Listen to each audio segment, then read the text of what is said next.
Hello everyone, आप सभी को मेरा YouTube channel RD nursing career में हार्दिक स्वागत है। Myself Ronit Das, working as a nurse है cum nursing officer government of India. आज हम लोग डिस्कस करने वाले हैं कुछ इंपॉर्टेंट टॉपिक एमसीक्यूज के ऊपर, जहां से नॉर्सेट 7 या आरआरबी में क्वेश्चन आने का चांसेस ज़्यादा रहता है। तो चलिए शुरू करते हैं आज का ये सेशन। आज का सेशन का पहला जो क्वेश्चन है वो है, in cancer management which cell component is the most valuable is the most vulnerable target of radiation। ठीक है, in cancer management which cell component is the most vulnerable target of radiation। ठीक है, option देख लेते हैं। Option है plasma membrane, then है deoxy ribo nucleic acid मतलब DNA, after that mitochondria and Golgi body और गोल्गी एपैरेटस। ठीक है, इसमें से कौन सा ऑप्शन होगा? ठीक है, तभी इसको समझने से पहले हम लोग थोड़ा कैंसर का ट्रीटमेंट प्रोसेस को समझ लेते हैं, तब आप लोगों को इस क्वेश्चन का आंसर करने के लिए अच्छा होगा, मतलब आप इजीली इस क्वेश्चन का आंसर कर पाएंगे। ठीक है, अभी ये जो रेडिएशन बोला है, ठीक है, जैसे कैंसर ट्रीटमेंट में क्या देते हैं? एक तो होता है आपका सर्जरी, ठीक है, surgery, then chemotherapy, radiation therapy, immunotherapy और जीन थेरापी और जेनेटिक थेरापी। इन सब वे में कैंसर ट्रीटमेंट कर सकते हैं। सर्जरी कर सकते हैं, केमोथेरापी दे सकते हैं, रेडिएशन थेरापी दे सकते हैं, इम्यूनोथेरापी दे सकते हैं और जेनेटिक थेरापी दे सकते हैं। ये जो रेडिएशन बोला है मतलब रेडिएशन थेरापी, ये रेडिएशन थेरापी में क्या यूज करते हैं? रेडिएशन थेरापी में रेडियो आइसोटोप्स यूज करते हैं। ठीक है, रेडियो आइसोटोप्स यूज करते हैं, और ये रेडियो आइसोटोप क्या है? वो है कोबाल्ट 60। ठीक है, ये कोबाल्ट 60 यूज करते हैं रेडिएशन थेरापी में। ठीक है, अभी हम लोग देखेंगे ये जो कौन सा मतलब सेल कंपोनेंट में ज्यादा इफेक्ट करता है, तो उसको समझने से उसको आंसर करने से पहले हम लोगों को सेल के बारे में थोड़ा स्टडी करना है। ठीक है, अभी ये सोच लीजिए हम लोगों का है सेल मेम्ब्रेन। ठीक है, ये है सेल मेम्ब्रेन, सेल मेम्ब्रेन, और सोच लीजिएगा ये है न्यूक्लियस। न्यूक्लियस में अंदर में है डीएनए, ठीक है, और आरएनए अंदर बाहर दोनों साइड में रहता है। ठीक है, और ये है हम लोगों का राइबोसोम, राइबोसोम, ये है लाइसोसोम। ठीक है, ये है माइटोकॉन्ड्रिया,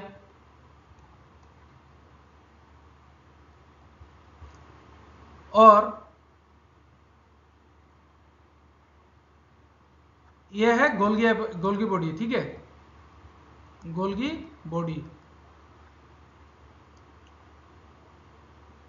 ये है राप एंडोप्लास्टिक रेटिकुलम, और ये है स्मूथ एंडोप्लास्टिक रेटिकुलम। ठीक है, एंडोप्लास्टिक रेटिकुलम। तो ये है हम लोग का सेल का स्ट्रक्चर। ठीक है, अभी ये सेल में से डीएनए जो है, ये DNA has the capacity to regrowth of cell. हाँ, DNA does have regrowth capacity, उसका मतलब डीएनए का सेल को रीग्रोथ करने का कैपेसिटी है। अगर आप देख लीजिएगा कोई अगर सेल डेथ हुआ है, मतलब उस सेल का डेथ हो गया है लेकिन डीएनए जिंदा है, तब वो डीएनए क्या कर सकता है? सेल का रीग्रोथ कर सकता है। ठीक है, तो यहाँ पे हम लोग जब रेडिएशन थेरापी देंगे, मतलब सोच लीजिएगा ये रेडिएशन थेरापी दिया है किसी सेल के ऊपर में। ठीक है, अगर सेल का आउटर स्ट्रक्चर सोच लीजिएगा माइटोकॉन्ड्रिया, गोल्गी एपैरेटस, ये सब डेथ हो गया है लेकिन डीएनए रह गया है, मतलब उस कैंसर सेल का डीएनए रह गया है, तब ये क्या कैंसर सेल क्या कर सकता है? रीग्रोथ करके मेटास्टेटिक कर सकता है, मतलब मेलिग्नेंसी कर सकता है। तो रेडिएशन थेरापी का मेन जो पर्पस होता है वो क्या करने का? डीएनए को, मतलब डीएनए को डेथ करने का, तब क्या हो सकता है? रीग्रोथ नहीं हो सकता है। ठीक है, ये जो रेडिएशन थेरापी देता है ये 100% इफेक्टिव नहीं होता है जनरली, मतलब किसी को अगर मेलिग्नेंट हो गया है तो 100% क्यूरेबल नहीं है। ठीक है, फिर भी जो मेलिग्नेंसी मतलब स्प्रेड होने का चांसेस रहता है उसको स्टॉप कर देता है। ठीक है, तो उस हिसाब से हम लोगों का इस क्वेश्चन का आंसर होगा DNA, ठीक है, मतलब option B is the correct answer of this question, ठीक है। नेक्स्ट जो क्वेश्चन है वो है when assessing a child with diabetes insipidus, ठीक है, when assessing a child with diabetes insipidus the nurse should be aware of the cardinal sign of, ठीक है, anaemia and vomiting, polyuria and polydipsia, after that irritability relieved by feeding formula, और है hypothermia और एजिटोमिया, ठीक है। यहां से diabetes insipidus का कार्डिनल साइन हम लोगों को देखना है, ठीक है।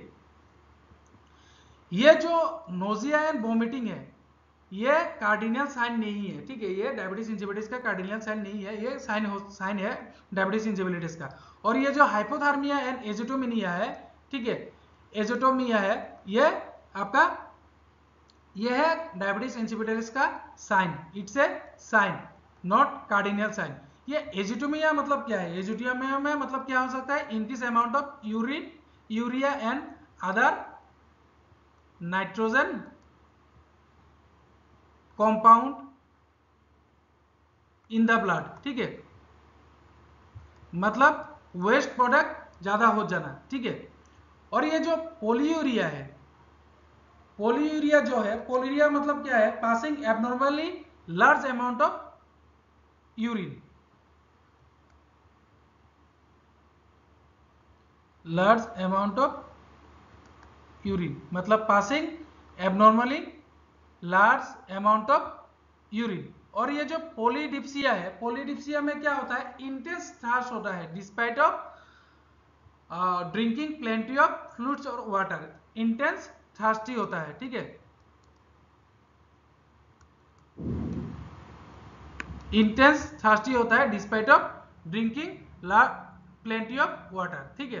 तो यहाँ पे और ये जो है irritability relieve by feeding formula, ये रिलीव बाय फीडिंग फार्मूला नहीं होगा, ये रिलीव बाय वाटर होगा, हाँ, ठीक है। तो यहाँ पे हम लोगों का आंसर हो जाएगा B, B that is polyuria and polydipsia is the cardinal sign of diabetes insipidus, ठीक है। नेक्स्ट जो क्वेश्चन है वो है universal tumour is known as, मतलब यूनिवर्सल ट्यूमर किसको बोलते हैं, universal tumour is known as, हम लोग ऑप्शन देख लेते हैं, lipoma, after that sarcoma, then chondrosarcoma, after that carcinoma, ठीक है। इसमें से एप्रोप्रिएट आंसर कौन सा होगा हम लोगों को वो देखना है, ठीक है। यूनिवर्सल ट्यूमर, ये जो ट्यूमर बोला है, ट्यूमर जनरली दो टाइप का होता है, ठीक है, एक होता है बिनेन ट्यूमर और एक होता है मेलिग्नेंट ट्यूमर, ठीक है। ये बिनेन ट्यूमर जनरली हम लोग का नॉर्मल ट्यूमर होता है, ये स्प्रेड नहीं होता है, और जो मेलिग्नेंट ट्यूमर होता है ये स्प्रेडेबल होता है, मतलब one part two another part of the body में ये स्प्रेड हो सकता है। तब मतलब जो कैंसर का स्टेजिंग होता है, first staging, second staging, third staging और fourth staging, benign tumour generally spread नहीं होता है, जहां पे ये होता है एब्नॉर्मल ग्रोथ होता है वहां पे लोकलाइज होता है और इसमें सर्जरी करके उस ट्यूमर को निकल देने से ये ठीक हो जाता है। ये इतना मतलब आपका जानलेवा नहीं है, लेकिन जो मेलिग्नेंट ट्यूमर होता है वो एक जगह से दूसरा जगह में इजीली स्प्रेड हो जा सकता है, वो होता है, मतलब अगर उसका लंग्स में कैंसर हुआ है वो मेटास्टेसिस होकर ब्रेन में भी जा सकता है, इवन वो डिफरेंट पार्ट में भी, बोन में भी जा सकता है, टांग में भी आ सकता है, प्रोस्टेट में भी जा सकता है, यूरिनरी ब्लैडर में भी जा सकता है, किडनी में भी जा सकता है, any part of the body they can spread, तो उसको मेलिग्नेंट ट्यूमर बोलते हैं, ठीक है। तभी ये जो बोला है कि यूनिवर्स, मैंने जो बोला है मेलिग्नेंट ट्यूमर, मेलिग्नेंट ट्यूमर मतलब कैंसर, ठीक है। अभी कैंसर जो है, कैंसर इसको हम लोग नियोप्लाज्म भी बोल सकते हैं, ठीक है, नियोप्लाज्म भी हम लोग ये कैंसर को बोल सकते हैं। अब ये कैंसर क्यों होता है, cancer occur due to gene mutation, cancer होगा ड्यू टू जीन म्यूटेशन, मतलब जीन का जो पावर होता है, जीन का जो पावर होता है वो जब म्यूटेशन होके उस पावर को अनकंट्रोलेबल पावर हो जाता है, फॉर मतलब एक से ज्यादा वो सेल का ग्रोथ कर लेता है, तब उसको हम लोग कैंसर बोल सकते हैं, ठीक है। अभी देखिए, अगर हम लोगों का कोई सेल डेथ हुआ है या सेल इंजुरी, टिश्यू इंजुरी हुआ है, ठीक है, तो any type of cell destroy, जब any type of cell destroy हो जाता है तो ऑटोमेटिकली वो रीओकर मतलब रीजेनरेट और रीओकर हो जाता है, और रीजेनरेट होता है इन ए लिमिटेशन, मतलब एक लिमिटेड में, लिमिटेड एरिया में वो मतलब उसका जितना होना है उतना जब होता है उसको हम लोग बोलते हैं जब मतलब वो नॉर्मल सेल डेवलप होता है, और जो एबनॉर्मली लिमिटेशन एबनॉर्मली डेवलप हो जाता है मतलब बियॉन्ड द लिमिट हो जाता है उसको हम लोग बोलते हैं कैंसर। ठीक है, अभी इसमें से एक जो मतलब कैंसर कॉमनली यूनिवर्सल कैंसर मतलब मोस्ट ऑफ द मतलब पॉपुलेशन में ये रहता है यूनिवर्सल मतलब मोस्ट ऑफ द मतलब ज़्यादा नहीं है, सोच लीजिए क्या 1% इन मतलब 100 लोगों में सोच लीजिएगा एक लोगों में होता है। ठीक है, तब 1000 में कितना का होगा 10 लोगों को होता है, इसको हम लोग बोलते हैं यूनिवर्सल। ठीक है, तो यूनिवर्सल ट्यूमर जो होता है यहाँ पे जो बोला है सोच लीजिएगा लाइपोमा जो है, लाइपोमा जो है ये one type of fat cell है। ठीक है, one type of fat cell है और एडिपोस टिश्यू है। ठीक है, एडिपोस टिश्यू। ये लाइपोमा में क्या होता है, lipoma is an abnormal growth of fatty tissue. ठीक है, abnormal growth of fatty tissue. ठीक है, lipoma is an abnormal growth of fatty tissue. यहां पे आपका क्या हो सकता है, मोस्टली कौन सा जगह में होता है, mostly occur in neck region, neck, after that upper back and shoulder area में ये मोस्टली होता है, इवन ये एब्डोमेन में भी होता है। और इसका बेस्ट ट्रीटमेंट क्या होता है, surgical removal of the lipoma. ठीक है, सर्जिकल रिमूवल ऑफ लाइपोमा और फैट डिपोजिशन टिश्यू मतलब इसका बेस्ट अप्रोप्रिएट होता है। और ये जो सार्कोमा है, सार्कोमा, कॉन्ड्रोसार्कोमा, आफ्टर दैट कार्सिनोमा, ये सब मेलिग्नेंट ट्यूमर होता है। ठीक है, ये सब मेलिग्नेंट ट्यूमर है, ये होने से मतलब लोगों का जानलेवा हो सकता है क्योंकि ये 100% क्यूरेबल नहीं है। और जो लाइपोमा है ये 100% क्यूरेबल है क्योंकि ये सर्जरी करके निकल देने से ये ट्यूमर निकल जाता है। ठीक है, ये जो कार्सिनोमा बोला है, कार्सिनोमा मतलब आपका इपिथेलियल टिश्यू का कैंसर होता है। ठीक है, इपिथेलियल टिश्यू का कैंसर। ठीक है, और ये जो आपको सार्कोमा बोला है, ठीक है, सार्कोमा मतलब उसमें कनेक्टिव टिश्यू का कैंसर। ठीक है, कनेक्टिव टिश्यू का कैंसर जो होता है उसको हम लोग बोलते हैं सार्कोमा। और ये जो कॉन्ड्रोसार्कोमा बोला है, कॉन्ड्रोसार्कोमा मतलब इसको कार्टिलेज का जो कैंसर होता है। ठीक है, कार्टिलेज का कैंसर जो होता है उसको हम लोग बोलते हैं कॉन्ड्रोसार्कोमा। ठीक है, और एक है आपका ऑस्टियोसार्कोमा। ऑस्टियोसार्कोमा मतलब बोन का जो कैंसर होता है, ऑस्टियोसार्कोमा जो बोन का कैंसर होता है, बोन कैंसर जो होता है उसको बोलता है ऑस्टियोसार्कोमा। ठीक है, अभी हम लोगों ने इस क्वेश्चन का आंसर होगा A, that is lipoma is the appropriate answer for this question. ठीक है, अभी नेक्स्ट जो क्वेश्चन आया है वो हम लोगों को देखना है व्हिच, ये व्हिच होगा। ठीक है, which of the following is most tumour marker to diagnose carcinoma of ovary. ठीक है, मतलब इसमें से कौन सा ट्यूमर मार्कर है जिससे ओवियरी कैंसर हम लोग डायग्नोज कर सकते हैं। ठीक है, ऑप्शन देख लेते हैं, human serum human chorionic gonadotropin, after that CA125, then serum alpha fetoprotein और ह्यूमन प्लेसेंटल लैक्टोजन। ठीक है, ये जो ह्यूमन प्लेसेंटल लैक्टोजन होता है इट्स ए, ये प्रोड्यूस कौन करता है, ह्यूमन प्लेसेंटल लैक्टोजन है produce by, it's a hormone. ठीक है, it's a hormone produce by placenta during pregnancy. ठीक है, मतलब प्रेगनेंसी में जो प्लेसेंटा हार्मोन रिलीज करता है वो होता है ह्यूमन प्लेसेंटा लैक्टोजन। ठीक है, लैक्टोजन हार्मोन। ठीक है, और सीरम ह्यूमन कोरोनिक गोनाडोट्रोपिन जो होता है ये मतलब ये प्रेगनेंसी टेस्ट में ये जनरली यूज होता है। ठीक है, तो इसमें से तो हम लोगों ने डायरेक्ट दो एलिमिनेट कर दिया है कि ए एन डी इसका आंसर नहीं होगा, तो बाकी रह गया है दो, that is CA125 and serum alpha fetoprotein. ठीक है, ये जो ट्यूमर मार्कर होता है, ठीक है, ट्यूमर मार्कर जो होता है ये होता है means substance which present in the blood serum. ठीक है, जो सब्सटेंस ब्लड सीरम में प्रेजेंट होता है ये बायोकेमिकल इंडिकेटर होता है किसी टाइप का कैंसर सेल प्रेजेंट है कि नहीं बॉडी में वो देखने के लिए। ठीक है, ये ट्यूमर मार्कर है। ठीक है, अभी ये जो अल्फा फीटोप्रोटीन है इसको हम लोग बोलते हैं AFP भी बोल सकते हैं, ठीक है। ये अल्फा बीटा प्रोटीन जो होता है ये जनरली हम लोगों का टेस्टिकुलर टेराटोकार्सिनोमा में अगर टेस्ट ये मतलब कौन सा टेस्ट को डायग्नोस करने के लिए हो सकता है यूज करता है AFP मतलब सीरम अल्फा फीटोप्रोटीन जो होता है वो आपका टेस्टिकुलर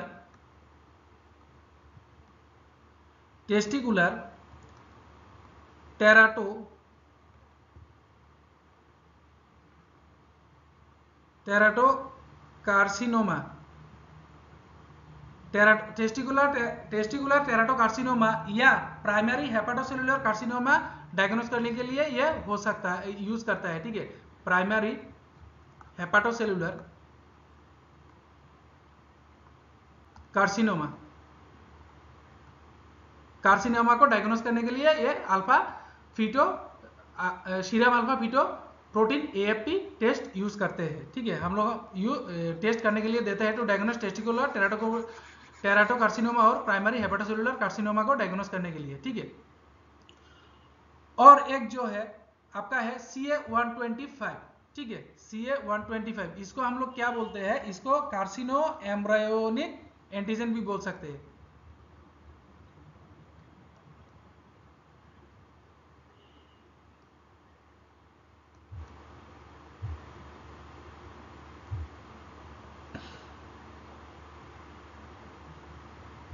कार्सिनो एम्ब्रायोनिक एंटीजन, आज क्या हुआ, एंटीजन CA-125 को हम लोग कार्सिनो एम्ब्रायोनिक एंटीजन भी बोल सकते हैं। ये क्यों यूज करता है, ये for cancer of colon cancer, ठीक है। कोलोन कैंसर, कोलोन, लंग्स, ठीक है, ब्रेस्ट एंड ओवियरी कैंसर को डायग्नोस करने के लिए ये CA-125 यूज करते हैं। तो यहाँ पे बोला है कि ऑलरेडी कि कार्सिनोमा ओवियरी को डायग्नोस करने के लिए कौन सा ट्यूमर मार्कर यूज करता है, तो हम लोगों का आंसर हो जाएगा B, that is the CA-125 is the correct answer for this question, ठीक है।